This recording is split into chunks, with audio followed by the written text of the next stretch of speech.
Nah, apabila misalnya satu putaran aja, apa yang terjadi? Kalau satu putaran ya developer lebih bahagia dong. Karena lebih pendek ya. Lebih pendek. Waktu menunggunya ya. Iya, jadi Februari QuickCon siapa yang menang? April mereka sudah habis lebaran ya. Habis lebaran mereka sudah itu bisa gila-gilaan. Developer tembak sana, tembak sini semua. Konsumen pun langsung menyambut. Konsumen pun yang juga tadi beristirahat. konsumen itu menonton. harus beli deh. Ya, Karena ya. tahun 2025 harga udah meloncat. Udah lewat. Betul. Udah lewat. Iya, udah lewat. Maka sekarang kalau punya duit ya hari ini sebenarnya time to buy. Berarti kita sebagai pelaku-pelaku bisnis lebih baik mendoakan satu putaran dong. Ya. Nggak, kalau diberikan izin gitu loh. Iya, pasti kita berharap satu iya. putaran pasti. Karena pemerintah juga hemat dananya kan. Iya.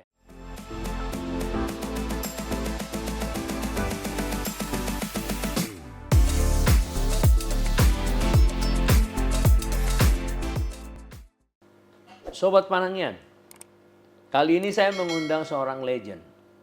Mengapa saya sebut legend? Karena beliau ini berfokus hampir 30 tahun lebih di dunia properti, khususnya penjualan.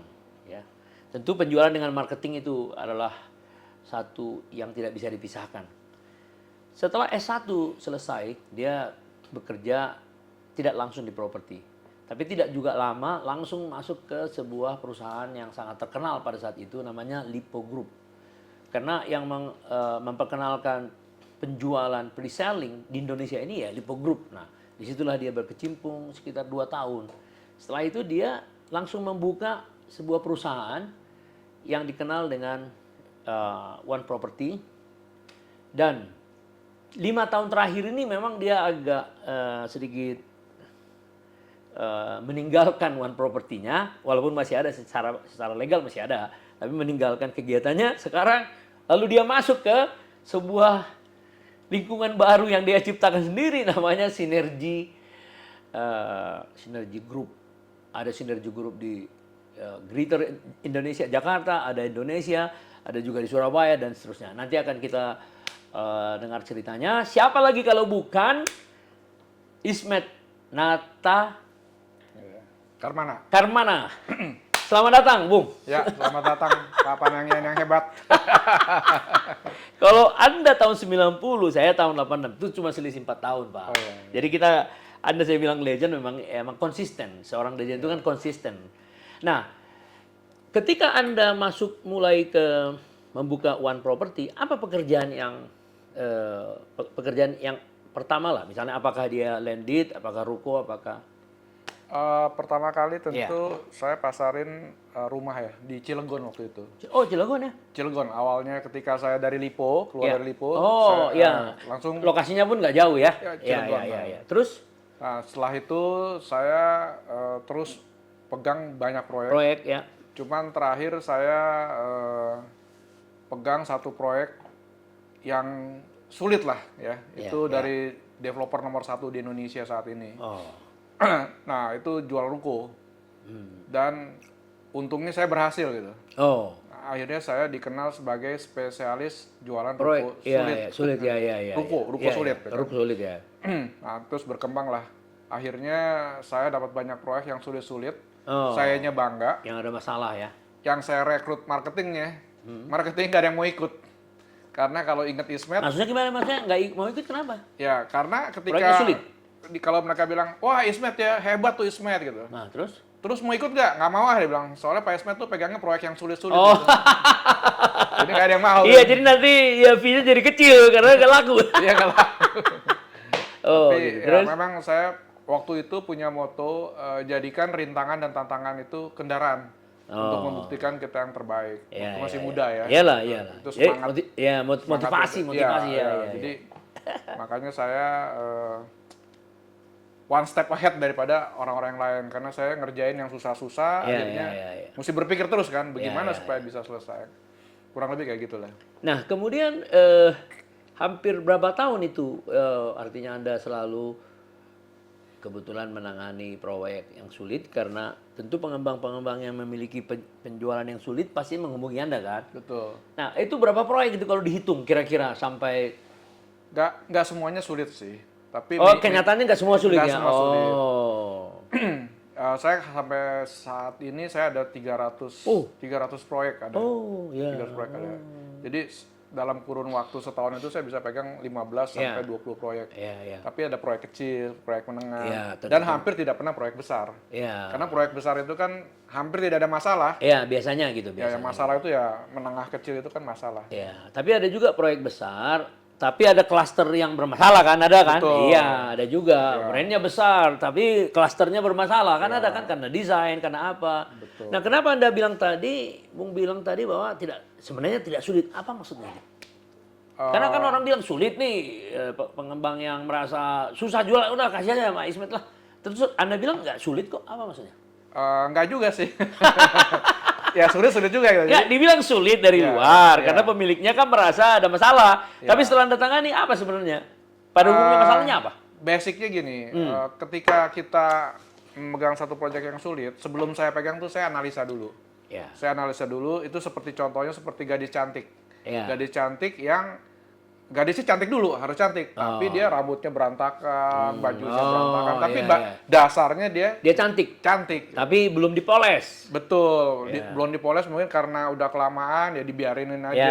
Nah, saya masuk dengan metode baru, saya poles sehingga dia jadi cantik. Tapi waktu muda itu saya karena agak sedikit sombong ya. Gadis nggak cantik pun saya pegang. Ya akhirnya gagal gitu. Nah, akhirnya saya sadar bahwa saya mesti lihat dulu ini gadis cantik, tapi dia rambutnya belum dimasukin salon gitu. Nah, jadi Anda sebut sombong itu karena Anda pernah merasa, ini bisa ini, padahal? Iya, padahal nggak semua bisa. Saya menganggap gitu, wah ini pasti bisa. Tapi tentu dari 300 proyek itu kan lebih banyak yang bisa lah diselesaikan. Anda kan pasti jaga nama dong, nggak mungkin asal terima. Iya betul. Major ya kalau nggak selesai biasanya kita jangka panjang pasti selesai. Oh, kita minta persetujuan sama dia, kasih waktu lagi ya? Waktu lagi biasanya akhirnya pasti mau dia. Dan kesulitan saya itu biasanya adalah itu nasib seorang Ismet ya. Kenapa? Karena ketika susah, mereka minta tolong, Ismet bantu dong, lu kan jago jual proyek sulit kan, ya kan? Setelah kesulitannya selesai, Ismet kebanyakan proyek.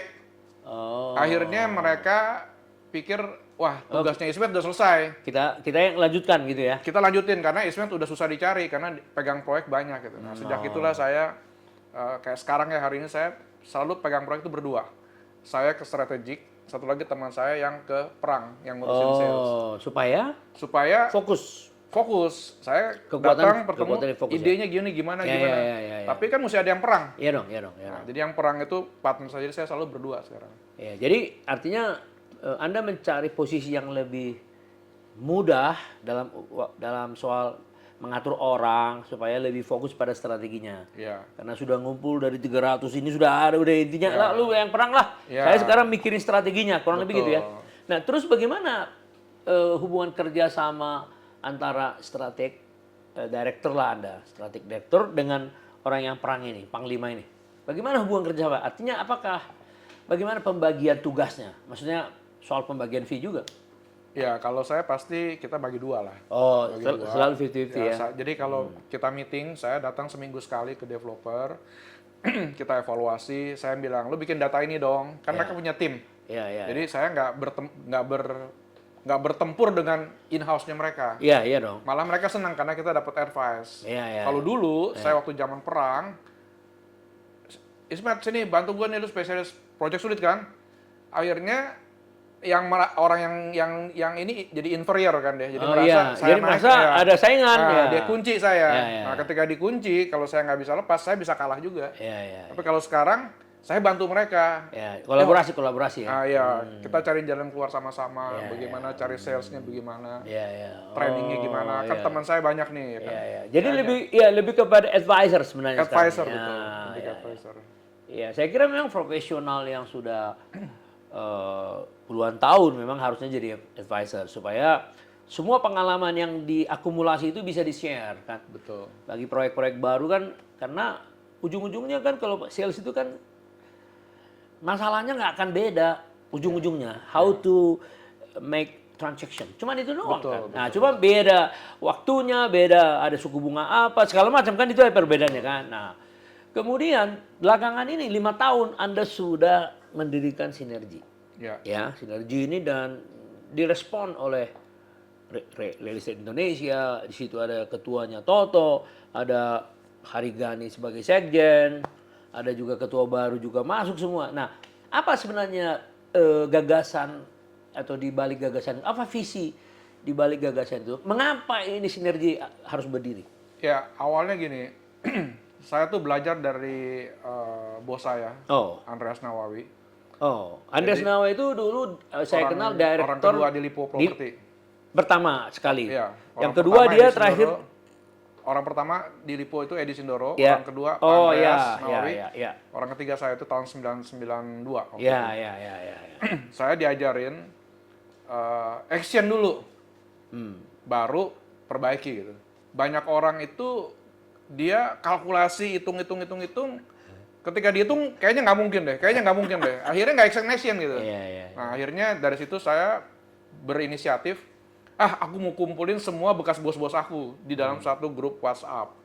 Pada kenyataannya beberapa yang mental, apa sih nih grup apa nggak jelas nih gitu kan, pada mental. Tapi satu hari terjadilah COVID. Tahun Ketika 2021. COVID ya 2021 ya. Nah, 2021 apa? 2020. Nah, ketika COVID itu mulai developer panik semua. Karena mereka ketemu orang takut mati, nggak ketemu orang, dia harus jalankan perusahaannya bagaimana. Nah, akhirnya situ bos-bos besar masuk. Dari bosnya Trinity, Ishak Chandra, terus Alim Gunadi dari Sinarmas, terus Thomas Go dari AKR, itu bos-bos semua kan. Iya. Dan mereka masuk di grup itu, mereka cuap-cuap gitu. Kan grup itu jadi pasif tadinya. Itu udah kan? sinergi waktu itu? Iya, udah sinergi gitu. Iya. Grup itu sudah ada. Mereka cuap-cuap, ketika mereka cuap-cuap, langsung karena yang cuap-cuap itu bos-bos, terjadilah interaksi. Nah, ketika terjadi interaksi, komunikasi di sana, langsung yang lain pada masuk. Terutama Dari yang teman-teman grup. terutama yang pernah berhubungan dengan mereka. Ya. Ada staffnya dulu yang sekarang udah beda ya kan, udah jadi direktur, masuk semua. Ya. Artinya seperti terdukung lah Ya. komunitasnya gitu ya. Betul. Nah, terus dilanjutkan karena di grup WhatsApp itu kan mereka nggak bisa kenal lebih deket kan. Ya. Nah, jadi ketika COVID turun, kita bikin offline pertemuan. Event. Nah, kita pertemuan pertama itu di kantornya Pak Ishak Chandra. Di Trinity Land ya, ya. Trinity ya di CBD. Iya, SCBD betul. Terus kedua di Bank BTN. Ketiga terus di Jababeka sampai hari Terakhir ini. kemarin di Ya, Ritz-Carlton. Di Ritz-Carlton. Saya betul, datang dan memang luar biasa itu. Ya, nah, kurang lebih Ketemu kayak dengan begitu. Jason, anaknya Pak Tanjian. Jason Tan, ya. Bicara sampai jam 10 itu. Orang udah pada pulang masih bicara di situ. Luar biasa itu. Nah, grup ini akhirnya menjadi grup yang hype hari ini. Iya. Kenapa? Karena misalnya Pak Panangnya dari developer A, terus si B, kompetitor Bapak, kan nggak mungkin Bapak ketemu. Iya. Kalau ketemu mau ngapain? Gitu. Iya. Nah, ketika saya, netral kan, saya ajak Bapak ke pertemuan, kompetitor ketemuan. Ketika bertemu mereka bahagia. Kenapa? Karena mereka yang ngomong itu salah satu developer besarnya di Presiden bilang, saya senang loh Pak Esmet bikin acara ini. Kenapa? Karena kita melepas jubah kita. Jubah kerajaan kita dia. Jadi kita akan ketemu jadi sebagai friend. teman ya. Sebagai teman. Nah, akhirnya itu berlangsung sampai hari ini. Nah, tapi kan kalau dilihat dari asosiasi Ray misalnya atau asosiasi apa aja lah, apa perbedaan asosiasi dengan sinergi ini? Sinergi ini kan sebenarnya untuk fun, Pak. Happy gitu. Karena mereka itu sebenarnya mau ketemu caranya gimana? Ngobrol-ngobrol, tukar informasi, gimana? Nggak ada wadahnya gitu. Loh, kalau seperti Ray? Ya kalau Ray itu kan resmi. Artinya ketika dia undang, tujuannya adalah ada kepentingannya apa untuk masalah pertanahan, masalah apa. Kalau yang saya buat ini mingle, ketemu ngobrol, mingle gitu. Jadi mereka fun gitu, tujuannya fun. Jadi benar-benar melepaskan bajunya sebagai anggota Ray, melepaskan bajunya sebagai presidennya tertentu gitu ya. Betul. Ya memang benar beda. Beda. Kita fun untuk fun. Iya, pantas ketua Ray juga masuk. Iya. Memang baru kelihatan sinergi ini sebuah paguyuban yang bersifat tidak terbungkus dengan sebuah kepentingan asosiasi, tujuan-tujuan pembangunan properti, tapi hanya dibungkus oleh kepentingan berteman, Ya. sharing, Sharing, ya, sharing fun. Dan di dalam grup sinergi itu ada wartawan, Ya, ada semua, pengamat. semua. Jadi saling cerita gitu. Ada berita terbaru masuk, berita yang apa, pemerintah ada peraturan apa baru.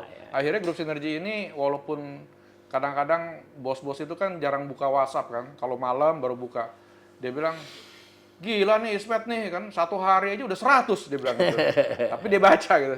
Kalau yang nggak penting dia scroll, tapi yang penting dia baca. Jadi mereka kadang-kadang waktu tidur atau bangun tidur ya, mereka suka lihat. Ya, nah sampai sekarang sudah berapa sinergi? Sinergi apa tuh? Sekarang kita ada sinergi ada 2 ya. Kita namakan sinergi 1, itu isinya adalah direktur sampai owner, developer muda ya, developer menengah. Ada satu lagi grup CEO. Oh, khusus Untuk para CEO sama managing director. Tapi di grup CEO ini nggak pernah ada suara. Tenang, tidur ya kan. Nah, di grup sinergi ini aktif, banyak informasi. Nah, itu yang membuat mereka tertarik sehingga mereka yang mau dapat pengetahuan, informasi apapun, mereka ngajak teman lagi. Jadi sekarang ini kan sudah hampir 730 kali ya. di mana itu? Di grup sinergi 1. Oh. Kalau CEO ini cuma 200. Ya, 700 ya. Ya, 700.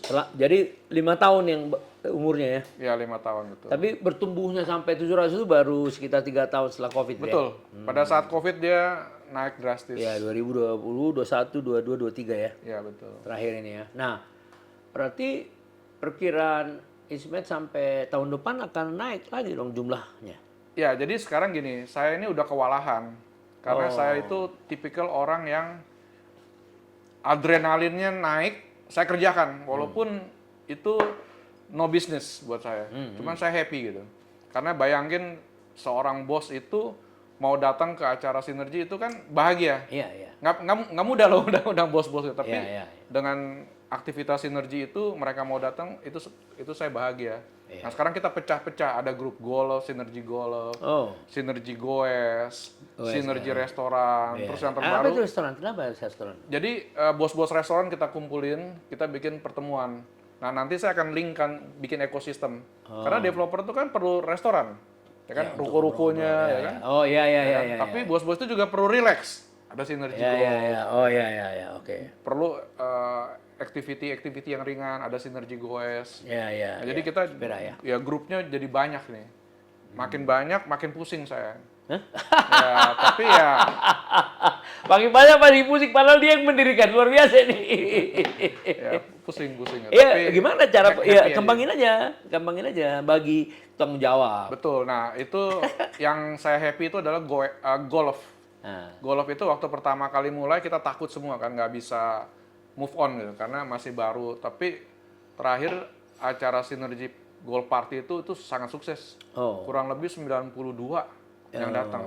Jadi baru pertama tapi berhasil gitu. Nah itu udah, sekarang saya udah nggak ngurusin lagi. Jadi kan ada steering committee namanya. Oh iya, udah dibentuk ya? Dibentuk. Mereka akan jalan sendiri. Betul, ya? Mereka yang iya dong, ya. Mimpinya dia apa? Ya. Karena mereka kesamaan hobi. Betul. Terusin aja udah. Yang goes juga begitu. Goes yang pertama kemarin berhasil, ada 75. Yang akan datang sudah mereka bikin sendiri. Terus nanti apa lagi? Resto ya. Nah, nanti kita mereka bikin sendiri lagi. Setiap bulan kita ada acara resto. Pindah-pindah ke resto mana? Nantinya. Ini udah jalan. Ini nanti kita akan ada yang kedua. Gimana? Oh, yang pertama? Yang pertama ini kemarin di restoran Angke. Oh, udah jalan ya? Ya, bosnya Angke pun dia bilang, saya ini males komunitas datang Pak Ismet. Tapi yang kamu bikin itu menarik, dia bilang. Kenapa? Ya, itu pertanyaannya. Saya bilang, kenapa Pak? Karena kita ini bisa mingle, bisa ngobrol. Yang datang ini orang-orang berkelas semua. Owner semua, jadi dia happy gitu. Nah, yang kali kedua ini kita bikin di Peak, di Peak ya, itu di restoran baru. Oh, jadi baru buka. Belum buka. Iya, nanti akan buka setelah itu pada waktu acara mereka akan buka tanggal 12, tapi kita bikin acara tanggal 26. Nah, itu ini kan masih sebulan ke depan kan? Januari ya. Yang daftar udah 40. Jadi rencana sampai berapa? Kan pasti ada batasnya dong. Ya, mungkin sekitar 60-70 lah. Iyalah, karena Kalau kan nggak muat dia. Ya. Nggak muat, restorannya penuh nanti. Ya. Oh, itu tanggal 26 Januari ya. Januari. Nah, terus kita ada grup lagi yang baru, Apa tuh? yang hype, namanya Inarcos, Synergy Inarcos. Apa itu maksudnya? Synergy Inarcos tuh Inarcosnya tuh interior Hah? design, N-nya Inarcos ya kan, interior design, arsitek, Oh. K-nya kontraktor, Oh. S-nya supplier, Oke. Inarcos. Oke, sekarang satu-satu ya. Interiornya itu berarti yang membuat desain interior sebuah interior gedung, ya, rumah, apartemen, betul, ya. betul. Itu berapa orang itu kira-kira interiornya? Mungkin ada sekitar 50, 40, 50 Oh, ada. 40 lah katakan ya. 40. Nah, si arsiteknya? Arsiteknya mungkin Arsitek-arsitek yang mendesain rumah, ya kan? Ya. Mendesain gedung, ya kan? Apartemen. Ya, Nah, berapa itu orang? Itu mungkin Sedikit ya. ya lebih sedikit, Ya, sekitar pastilah. 20 sampai Ya. 30 lah ya. Kalau kontraktornya Kontraktornya juga nggak banyak. berapa kira-kira? Mungkin sekitar 15-an lah. Nah, kontraktor itu kontraktor apa ini? Kalau Kontraktor- kan desainnya itu kan tadi desain dari luar rumah apa? Kalau kontraktor itu apa? Kontraktor bangunan, Iya, tapi membangun maksudnya- gedung, membangun rumah, membangun apartemen. Begitu ya. Iya, Jadi kontraktor yang mensupport developer-developer lah ya. betul. Oh. Nah, yang paling banyak itu supplier, Oh iya dong, supplier bahan bangunan. bahan bangunan. Nah, itu yang paling banyak. Oh, dari Ya. Inarcos ini. Ya, kurang lebih sekarang udah 420. Oh, iya dong, karena dia kan produk. Ya, Ya, pastilah. supplier banyak. Udah pastilah, pasti. Dan kita kunci yang boleh masuk di situ hanya GM, director, owner. Oh iya. Jadi Narcos itu berkelas lah, karena bos-bosnya. Iya. Yang punyanya juga masuk di sana. Tapi itu bersifat pasif, Pak. Iya. Nah, jadi bersifat pasif itu gini, dia itu berinteraksi di antara mereka. Kita berharap mereka bisa bersinergi, tapi sebenarnya ujung tombaknya itu adalah dari developer. Nah, developer yang pengen cari sesuatu, Oh. dia boleh gabung ke Inarcos. Inarcos. Nah, itu mulai happy mereka karena ada yang bilang saya perlu ini, ada yang kenal nggak ya? Dia share di grup Inarcos. Langsung yang punya produk itu menjawab. Iya. Wah, itu happy banget, itu hype, itu Iya. pasti akan jadi besar lah. Iyalah ya, karena developer mereka ini semua support system dari developer. Desainer, arsitek, kontraktor, supplier, itu semua main supporter lah malah untuk developer kan. Betul. Jadi developer akan terbantu kalau Anda ngeling developer itu ke sini, pastilah terbantu lah. Nah, orang ini juga akan senang karena mereka akan dapat respon dari user. Betul. Produk mereka, oh kenapa ini. Itu senang banget dia kan, dapat langsung komentar. Betul. Nah, produk lu gini dan sebaliknya bagus lu produk lu kan gitu. Ya itu ya bagus ya. Tapi udah dihubungkan ya. Inarcos sama Kita share ke grup Sinergi. Ya. Siapa yang mau langsung perlu dikasih mereka jembatan masuk, ya. masuk ke Iya, grup ini. iya. Nggak, yang ada kepentingan dia masuk. Kalau Iya. yang nggak ada kepentingan tetap dia pakai anak buahnya yang searching. Anak buahnya mungkin yang bisa masuk. Ya. Direktur teknik. Untuk Ya. ngecek ya. Ya, masuk deh, lu tanyain apa gitu. Untuk menghubungi ya. Bos-bos jarang masuk ke Inarcos karena dia takut diserang kan. Takut di Iya, jadi Anda bilang tadi Anda bingung, tapi sebenarnya kalau udah dibuat seperti itu ada grup terus sendiri bisa berjalan kan sebenarnya udah nggak ada masalah kan? Ya, ini kan baru awal-awal, jadi kepala pusing. Mungkin tahun 2025 sistem udah jalan dan kita juga untuk bikin acara. Dulu kan saya WhatsApp satu-satu kan, ngurusin bos-bos itu kelihatannya gampang kalau aku datang, tapi waduh itu dicuekin, nggak direspon, wah segala macam lah. Tapi endingnya ya itu ya kebahagiaan saya itu mereka bisa datang di. Nah, terus rencana tahun depan apa? Maksudnya ya tahun depan ke atas lah. Karena kan bagaimanapun ini kan sesuai dengan kegiatan properti, makin menguat dia itu kan makin besar kan. Betul. Jadi sebenarnya sekarang ini saya sudah mulai campaign, campaign mengedukasi, bukan mengedukasi, memberi warna. Yang sebenarnya warna itu sudah ada. Contohnya tahun 2023 kan pemanasan global di mana-mana. Saya bilang di acara ulang tahun Sinergi bulan Maret nanti, ya tanggal 7 Maret, itu kita temanya adalah Green Environment. Jadi nanti saya bikin di acara ulang tahun itu gedungnya di IDD ya, Town Hall IDD PIK 2, itu kita bikin hijau semua. Nah terus biayanya besar nggak? Sangat besar. Dari mana? wah kita kan sosial nggak punya dana kan. Nah dananya dari mana? Nah mereka yang dari supplier taman, supplier apa, bisa mereka support. berpartisipasi ya? Ya, terus pertanyaannya mereka dapat apa gitu kan? Loh, saya datengin 400 developer loh. Ya. Developer akan lebih kenal Produkmu Anda, ya, ya. produk Anda gitu. Ekosistemnya ini yang sudah jadi sekarang. Jadi jadi ya itu. Menarik. Ya, artinya sangat diuntungkan membernya itu aja udah. Yang Dipusingkan ketuanya. Iya. Mereka ya istilahnya Tapi bahagia ketuanya kan ini Iya. penting ya. Bahagia lah kita serve makanan untuk bos gitu kan. Bos tinggal makan kan kita senang gitu. Iya. Kita cuci piring. Nah, pas cuci piring itu yang kita Agak pusing dia Agak dikit pusing, ya, ya. karena udah terlalu banyak piringnya. Iya. Nah, kemudian apa visi Anda lagi untuk berikutnya? Misalnya adakah ide, tadi kan udah restoran, kemudian Inarkos yang terbaru ini ya. Kan saya juga pernah ikut dulu di PIK itu Inarkos itu ya. Inarkos Ya, betul. terus apa lagi nanti? Ada nggak ide-ide lain untuk menambah jenis sinergi yang lain gitu? Ya, kita nanti rencana mau bikin sinergi retail. Apa itu?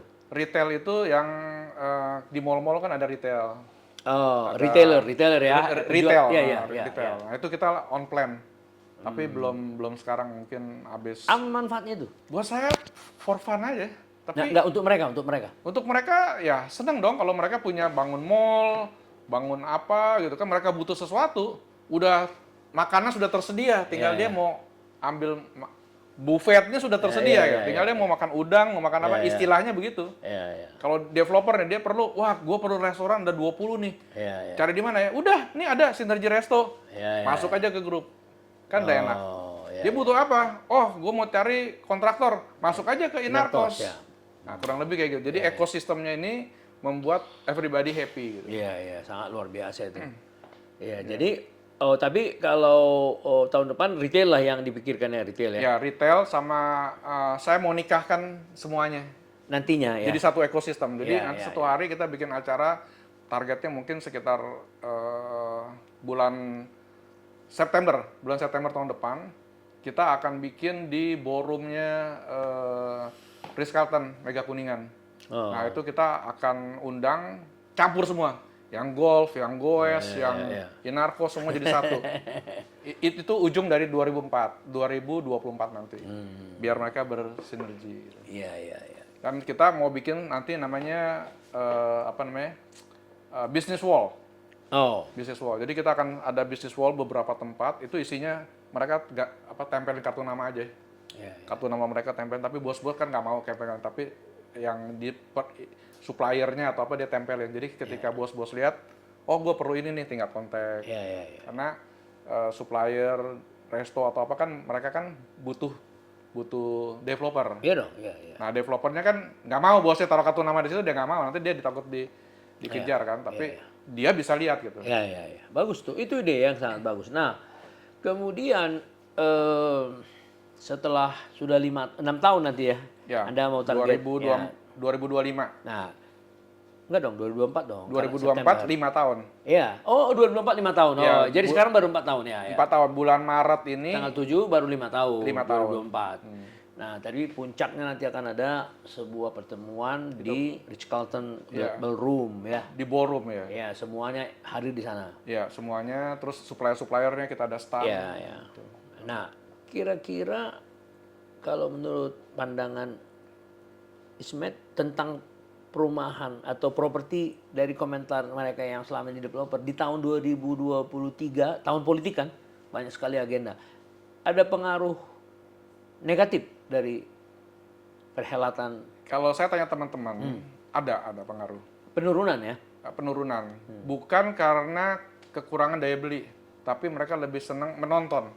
Oh. Jadi mereka menunda pembelian, makanya ketika nanti itu puncaknya itu mungkin kalau 1 putaran ya, tapi kalau 2 putaran berarti kan mesti tunggu 1 kali lagi. Ya. Jadi akan mundur puncak. Semuanya sekarang developer sudah bikin merancang, bikin desain semua, udah siap semua gitu.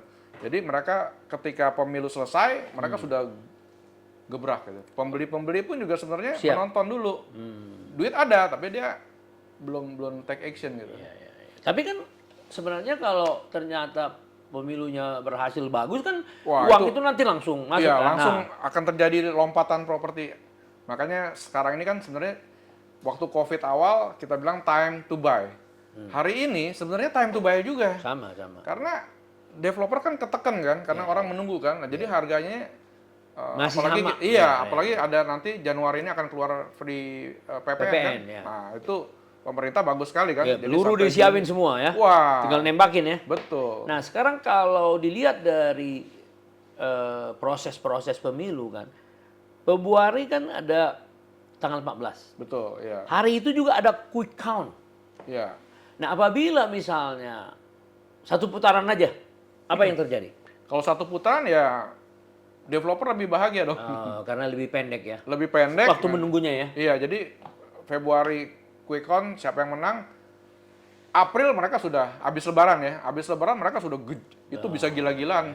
Developer tembak sana, tembak sini semua. Konsumen pun langsung menyambut. Konsumen pun yang juga tadi beristirahat. konsumen itu menonton. harus beli deh. Ya, Karena ya. tahun 2025 harga udah meloncat. Kalau Udah lewat. Betul. Udah lewat. Iya, udah lewat. Maka sekarang kalau punya duit ya hari ini sebenarnya time to buy juga. Jadi memang sinergi ini memang sangat berperan penting kalau saya lihat tadi dari cerita waktu COVID, mereka dibuat kegiatan. Setelah COVID mereda, mereka bersosialisasi, berinteraksi, berkolaborasi, mereka mulai merasakan manfaat. Lalu mereka menunggu ketika ada pemilu, ya kan? Nah, tapi sambil mengasah pisau, Betul. sambil Udah prepare, udah siap-siap aja ya. Kalau begitu satu putaran diumumkan oleh Quick Count langsung April sudah ini Udah, ya. udah. Karena Lebaran itu bulan April ya. Kayaknya tahun 2024 kayaknya April sekarang kan. Mungkin Tahun depan maksud saya. Mungkin Maret kali ya. Maret. Maret. Akhir Maret. Wow, pas banget itu. Oh, properti April kalau satu putaran ya. Lompat deh. Naik. Ya. Semua akan keluar. Berarti kita sebagai pelaku-pelaku bisnis lebih baik mendoakan satu putaran dong. Ya. Nggak, kalau diberikan izin gitu loh. Iya, pasti kita berharap Ya, satu iya. putaran pasti. Karena pemerintah juga kan hemat dananya kan. Ya, karena 17 triliun itu memang katanya. Iya, itu besar putaran sekali dua, kan. Lebih baik diberikan pada orang-orang yang miskin ya. Iya. Iya, karena pengusaha itu kan keperluannya kan kepastian. Betul. Nah, Ya, itu dia. ya itu. Jadi ketidakpastian itu membuat dia cost kan gitu ya, menambah dia cost. Jadi kalau ada kepastian, ya. Dan saya kira juga masyarakat umum, menurut survei kemarin ada Populi Center namanya, Iya. sebuah survei yang dilakukan bulan November sampai Desember. Saya interview di sini, dia bilang 75,6% masyarakat sekarang ini menginginkan satu putaran. Bukan karena dia melihat konstelasi siapa yang menang, bukan. Lebih karena keinginannya untuk jangan berlama-lama ini, Ya. acara-acara ini. Betul. Karena katanya ada yang sedikit ya tidak terlalu positif akibatnya kepada mereka. Ya, terus kemudian keberhasilan Pak Jokowi ini udahlah diterusin aja kira-kira gitu. Itu kesepakatan mereka. Iya. Nah, dan saya melihat sebagai orang awam, memang di Desember ini orang udah pada mereview apa yang sudah terjadi tahun 2022 ke dalam kehidupannya, 2023. Betul. Jadi orang akan istirahat sedikit berpikir. Iya. Antara tanggal 20 lah, ya mulai hari ini lah. Iya. Sampai Desember. Lalu Desember akan melihat apa yang akan dilakukannya. Nah, butuh lagi refreshing. Ya, mungkin 8 hari ya. Berarti udah kehilangan 18 hari di hiruk pikuk politiknya. Iya. Ya kan? Minggu tenang. Iya, langsung Walaupun belum minggu tenang. belum. Tapi artinya gini, perasaannya masyarakat dalam suasana yang evaluasi ke belakang, hening, Iya. restorasi dan planning baru. Betul. Jadi suasana cool Iya. hati masyarakat karena mau mulai kehidupan. Betul. Nah, sementara tadi kan hari Maret kan ada Lebaran. Ya. Nah, bulan suci. Kemudian Xinjia itu hari apa? Februari kan? Februari ya. Nah, jadi itu berurutan semua tuh. Iya. Luar biasa nih. Jadi ya mudah-mudahan lah satu putaran ya menurut saya supaya lebih efisien, lebih bagus, lebih cepat kita ekspansi ya. Karena kalau satu putaran kan banyak pihak yang diuntungkan. Pemerintah penghematan, Ya. masyarakat sudah bisa take off, Ya, ya kan? ya. Developer juga sudah siap-siap untuk take off gitu. Nah, Kalau ada putaran nunggu ya. lagi deh. Iya, betul. Nunggu lagi deh, ya kan? Ada satu lagi yang mau saya tanya. Kemarin saya undang Lukas Bong, mengenai orang asing yang lebih dimudahkan untuk membeli properti. Bagaimana pandangan seorang Ismet?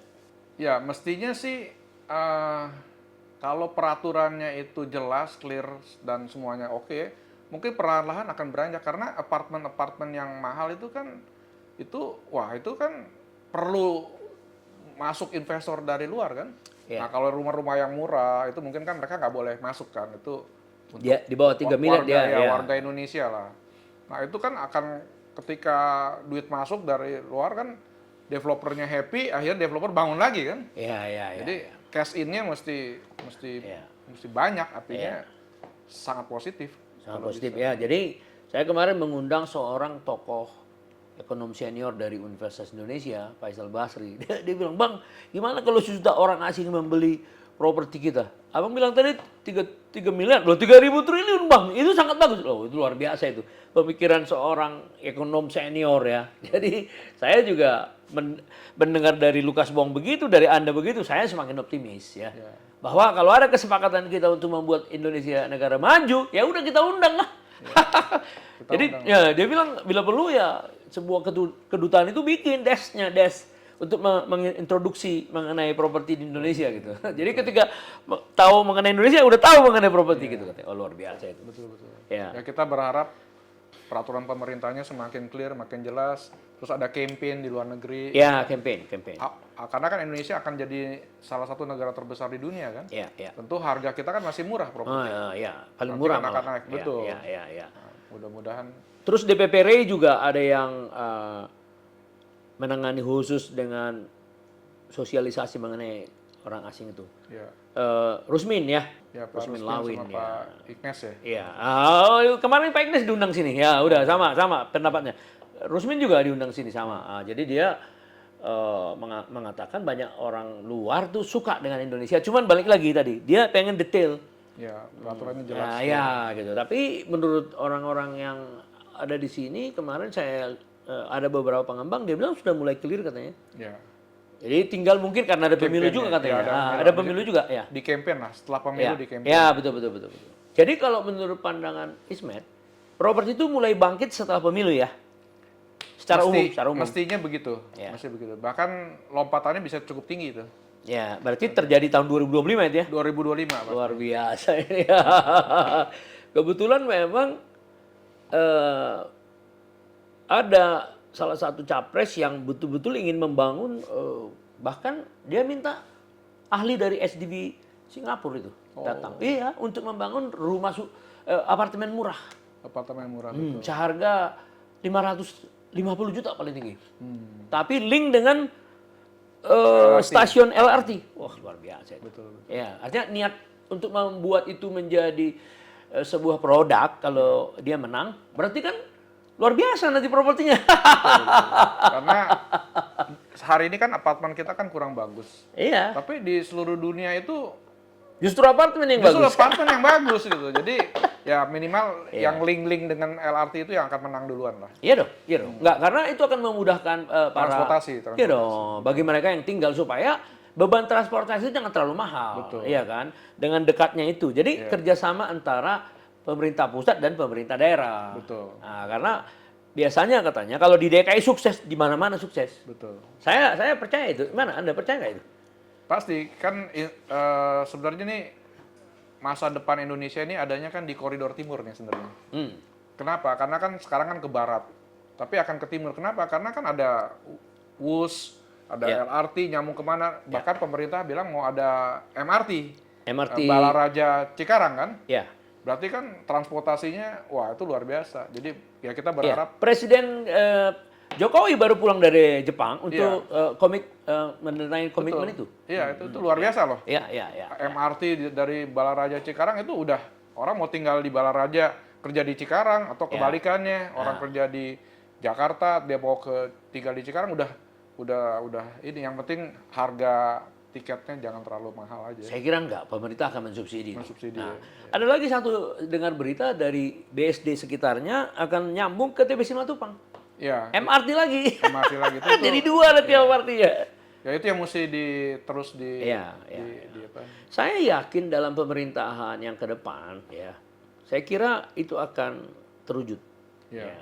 Kalau pemerintahan ke depan itu melanjutkan pemerintahan Betul, ini, karena IKN juga akan lanjut. Ya. Jadi properti semua itu, Pak. Ya, betul. Properti dan transportasi dan link transportasi kan itu kan. Benar. Nah, sedikit mengenai keluarga ya. Ismet punya putra putri berapa? Putri ada 2. Putra ada 1. Enggak, putri aja 2. Oh, putri ada 2. Nah, dua-duanya ini tidak ada yang mengikuti jejak papinya. Enggak ada. Anak sekarang kan dia mau apa yang dia mau. Iya. Dia nggak mau ngikutin. Jadi yang satu apa itu? Yang putri satu yang pertama? animator. Oh, animator ya. Ya, jadi Gimana apa kerjaan animator ini? Jadi dia melukis, bikin komik atau apa, yang pesan itu dari pakai Twitter dari Eropa, dari Amerika gitu. Mereka ya itu dunianya mereka tuh. Iya, iya. Dan dia bisa dapat lumayan lah penghasilan dari situ daripada waktu saya ajak kerja di satu perusahaan yang dia sekarang di rumah lebih happy. Iya, karena dia punya keahlian yang organik dari dalam dirinya kan. Jadi dia pasti enjoy lah. Apalagi Nah kalau ini kakak sama adik ini mudah-mudahan bisa nyambung karena Kenapa? Adiknya? kakaknya Inggrisnya jago, adiknya Mandarinnya jago. Oh. Jadi kan- Nah, adiknya apa kerjanya? Adiknya sekolah bahasa Mandarin. Oh, belum selesai ya, belum. Mau wisuda nih nanti. Oh. Jadi dia akan di dunia Mandarin lah, dia bisa Mandarin. Tapi artinya dia di dunia apa kerjanya nanti? Yang berhubungan dengan Banyak kan di TV juga ada, di siaran radio juga ada. bisa ya. Nah, ada juga di perusahaan-perusahaan yang importnya dari China ada. Nah, nanti kan sebenarnya kan anak-anak Gen Z ini kan maunya kan dia nggak mau kerja. Oh, Dia maunya usaha kan. bisnis ya. Kalau dia pakai online atau apa, semua kan barangnya import dari China kan. Jadi mesti bisa Mandarin. Ya, ya, ya, ya. Kakaknya digital, Iya, teknologi, animasi ya kan. Itu bahasa Inggris. Jadi Ya, ya, ya. Cocok lah dua-duanya bisa kolaborasi lah. betul. Ya, ya, ya. Terus rencana Anda 5 tahun ke depan apa? Karena kan kita juga kan punya semacam visi ya. Betul. Sebenarnya visi saya itu adalah satu hari kelak, ya kan. Kalau saya bisa mengumpulkan developer ini yang ibaratnya punya cukup dana, ya kan. Nah, saya mau minta mereka sisihkan sedikit dananya untuk orang-orang susah. Jadi itu ending dari saya punya perjuangan. Jadi kan orang tanya kan, Ismet, lu kerjaan sinergi begitu menguras tenaga sampai lu sakit-sakit. Sebenarnya misi besarnya apa sih? Saya bilang misi besarnya adalah ujungnya adalah saya ingin membahagiakan si developer. Dan saya berharap developer dan bisnis turunannya, dan saya berharap si developer ini membantu saya membahagiakan orang-orang susah. Ya. Itu misinya. Ketika orang-orang susah, kita kan setiap Natal dan Lebaran Ada kita selalu membagi paket. ya. Ya, saya lihat. Dan saya mendapatkan uang begitu mudah dari mereka. Ya, ya, ya. Dan jalurnya jelas. Mereka taruh dana di Sekjen Sinergi, yaitu ya developer besar juga. Dari situ uangnya dimasukkan ke Alfa atau ke Indomaret. Ya, Dari habis Alfa itu Indomaret langsung ke yayasan. Ya, ya, ya. Nah, jadi clear. Ya, tapi maksud saya itu kan sudah terjadi sekarang. Ya, ujungnya ya nanti lebih besar lagi gitu. Oh. Makin lama makin besar, makin bagus. Itu karena itu bahagia. Orientasi saya itu adalah membahagiakan semua orang kalau bisa. Ya, Tapi kan nggak bisa membahagiakan semua orang. Nggak mungkin. Tapi dengan ekosistem yang Anda bangun, paling tidak banyak orang yang terlibat. Betul. Ya kan, banyak pihak yang terlibat. Betul. Pihak pengembang yang punya banyak keuntungan dari hasil kerjanya dapat bersinergi dengan semua yang mensupport dia, Inarkos dan brokerage dan segala macam. Dia lebih nyaman dan bagian dari yang disebut untung itu Anda ingin supaya disumbangkan. Kira-kira kan gitu kan? Ya, ujungnya. Ah, iya. Karena iya. motonya sinergi itu fun, learn, share. Apa itu maksudnya coba? Fun itu ya hari ini. Senang, ya. Happy-happy, Ya, ketemu ya, di ya. Ritz-Carlton, Ya. bikin acara. Ya, terus? Di developer-developer yang hype, yang sukses. Nah, kita bikin acara di sana itu mereka happy, fun. Ya. Nah, learn itu apa? Learn itu kita zaman Belajar. dulu sama zaman sekarang beda nih. Zaman dulu semua ditutup-tutupin. Kalau zaman sekarang Kolaborasi. Iya, sekarang ini kolaborasi.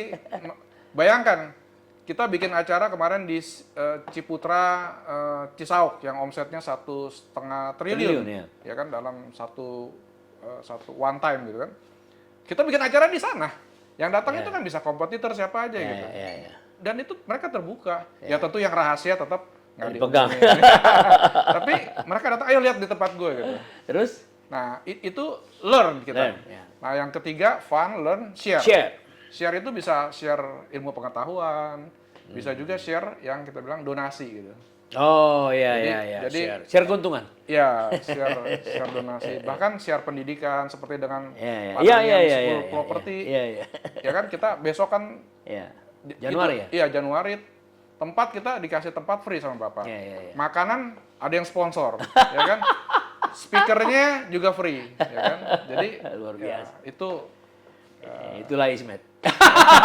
ekosistem, Iya. ekosistem. Ekosistem tapi yang menciptakan Ismet kan gitu ya.